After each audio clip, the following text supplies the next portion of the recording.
नमस्कार, फर्स्ट बिहार झारखंड में आपका स्वागत है। मैं राहुल ओझा आपके साथ। एनडीए के अंदर सीट शेयरिंग को लेकर के काफ़ी माथापच्ची होती रही, खास करके अंत समय में बीजेपी और जेडीयू के बीच, क्योंकि एलजेपी का जो रुख था वो पहले से ही साफ था और ये अब साफ हो चुका है कि एनडीए का जो हिस्सा है वो चिराग पासवान रहने के मूड में नहीं है, वो अपनी अलग जो राह है वो अपना रहे हैं। साथ ही साथ अगर बात करें बीजेपी जेडीयू और जो जीतन मांझी की पार्टी हम हैं, उसमें सीट शेयरिंग का जो फॉर्मूला है वो तय कर लिया गया है।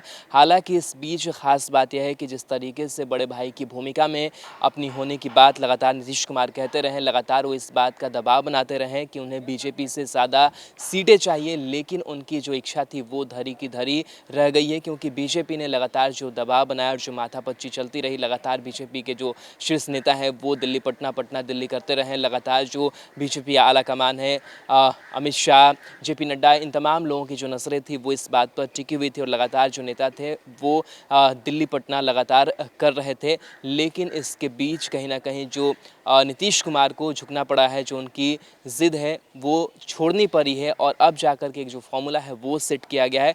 वो ये फॉर्मूला है कि बीजेपी और जेडीयू बराबर बराबर सीटों पर लड़ेगी। साथ ही 5 जो सीटें हैं वो जेडीयू के खाते से जो है वो हम पार्टी को जाएगी। यानी कि जो फॉर्मूला सामने आया है 243 सीटों में, वो ये है कि 119 सीटों पर जो है वो बीजेपी चुनाव लड़ेगी, 119 सीटों पर जेडीयू चुनाव लड़ेगी और 5 सीटों पर जो है वो जीतन राम मांझी की जो पार्टी है वो हम चुनाव लड़ेगी। यानी कि तस्वीरें जो है वो साफ हो गई है।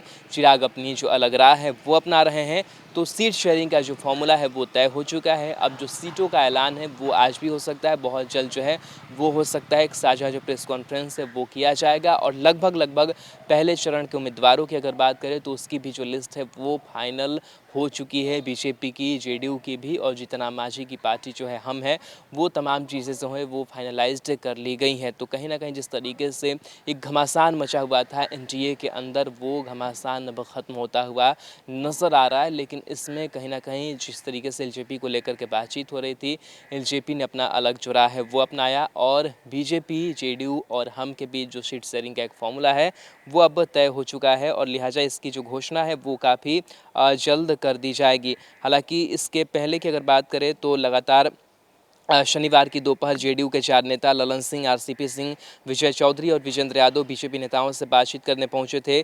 देवेंद्र फडणवीस और भूपेंद्र यादव के साथ नीतीश कुमार के सिपाह सलारों की 4 घंटे की लंबी बैठक हुई थी। इससे पहले बैठक में कुछ मुद्दों को छोड़ बाकी मसलों पर जो सहमति थी वो बन गई थी, जिसके बाद से फिर बीजेपी के हाई लेवल जो मीटिंग है वो हुई और उसमें जो फॉर्मूले हैं वो सारे दिए गए। लेकिन जेडीयू की तरफ से जो फॉर्मूले दिए जाते रहे बीजेपी नेताओं को मनाने के लिए, वो सारे फॉर्मूले धीरे धीरे फेल होते चले गए। जेडीयू हमेशा ये चाह रही थी, नीतीश कुमार चाह रहे थे कि उन्हें अधिक से अधिक सीटें मिले, लेकिन बीजेपी झुकने को तैयार नहीं थी। लिहाजा जो अपनी जिद है जेडीयू को वो छोड़नी पड़ी और पूरी जो बात है वो दिल्ली पटना में जो है वो बनी है। और जेडीयू की ओर से कहा जा रहा है कि बीजेपी को अपने हिस्से से एलजेपी को सीटें देनी है, लेकिन ये तय हो चुका है कि इस विधानसभा चुनाव में लोक जनशक्ति पार्टी जेडीयू बीजेपी के साथ नहीं जा रही है। लिहाजा मांझी के 5 सीटों को छोड़ दिया जाए तो बीजेपी और जेडीयू को बराबर बराबर सीट दी गई है और इसका जो औपचारिक ऐलान है, औपचारिक घोषणा है, वो काफ़ी जल्द इन सीटों को लेकर के हो सकती है।